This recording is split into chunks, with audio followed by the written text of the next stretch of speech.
Bagi yang merasa tertampar, get your shit together.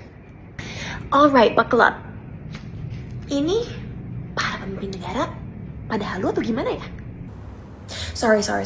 Coba aku perjelas. How did we get to a place where people in power can dance on stage while the nation is struggling to breathe? Karena di luar gedung megah itu, kenyataannya begini. 47% atau 25 juta dari 53 juta buruh karyawan pegawai dibayar di bawah UMP. Itu data resmi BPS dirangkum kata data. Dan UMP itu berapa sih? Ya tergantung provinsi.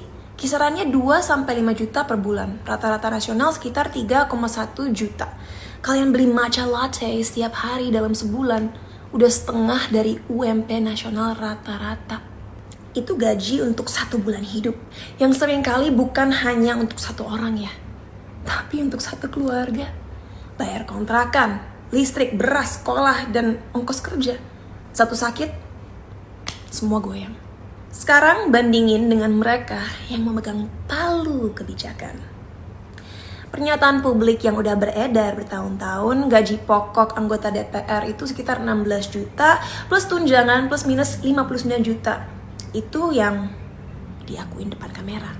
Dan kita semua tahu ada harus di luar slip yang gak tercatat rapi. Akhir-akhir ini ada kalkulator ajaib. 3 juta kali 26 hari sama dengan 78 juta per bulan. Sebuah blunder yang bikin rakyat makin panas. Karena bukan hanya salah itu, tapi salah rasa. Sadar gak sih, guru sekolah dikasih 3 juta per bulan aja udah bersyukur banget. Kalian ngerasa 3 juta per hari itu berat? Halo, tahukah Anda? Apakah terbayang di pikiran Anda rasanya tinggal di tempat 11 kali 7 meter bersama 7 anggota keluarga? Tanpa AC, teknologi canggih, dan segala kenyamanan yang saya yakin Anda semua punya. Let that sink in. Di sisi lain, guru-guru honorer, orang-orang yang kita titipi masa depan anak kita, ada yang menerima 100-350 ribu per bulan, tergantung provinsi. Ada berita tentang guru yang udah mengabdi 33 tahun jadi guru honorer hanya untuk dapat gaji 350 ribu rupiah per 3 bulan. Ini bukan drama. Ini realita yang viral karena terlalu menyakitkan untuk didiamkan. I mean, can we just be honest for once? Kalau politisi kita naik gaji dan tunjangan tapi guru dibiarkan mengajar sambil berdoa untuk bertahan hidup, apa yang kita harapkan dari pendidikan Indonesia? Hasilnya udah kelihatan. PISA 2022. Indonesia, matematika 366, membaca 359, sains 383, jauh di bawah rata-rata OECD. Masing-masing kategori turun 10-40 poin dari tahun 2009. Ini akan keras. Kompetensi dasar anak bangsa kita tertinggal dan ini bukan salah mereka, melainkan salah pihak-pihak yang berkuasa yang terlalu sibuk mikirin dirinya sendiri daripada mikirin gimana bangun sistem sehingga guru-guru kita tuh bisa dapat support yang dibutuhkan untuk gak hanya bisa ngajar dengan efektif tapi juga hidup lebih sejahtera.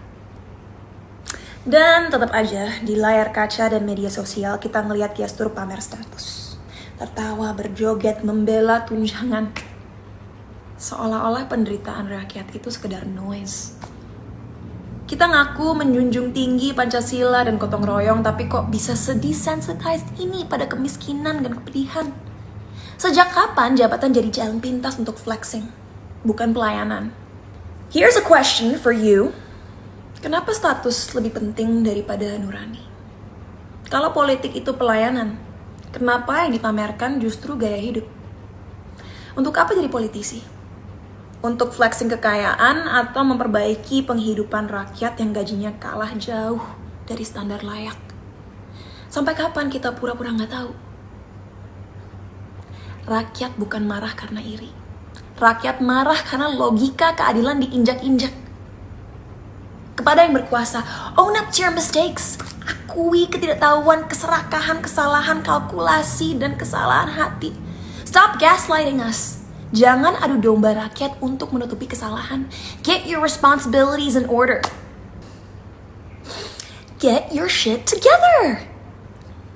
Beberapa hari ini kita ngeliat ribuan orang turun ke jalanan.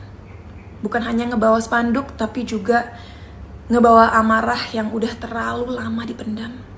Dan di tengah demonstrasi ini ada yang berusaha memecah belah. Jadiin sesama warga negara sebagai kambing hitam. Memprovokasi dengan isu-isu yang sengaja dimainkan supaya kita saling curiga dan saling benci. Kita harus sadar, lawan kita bukan sesama rakyat, melainkan sebuah sistem yang dipenuhi keserakahan dan kebodohan di kursi kekuasaan.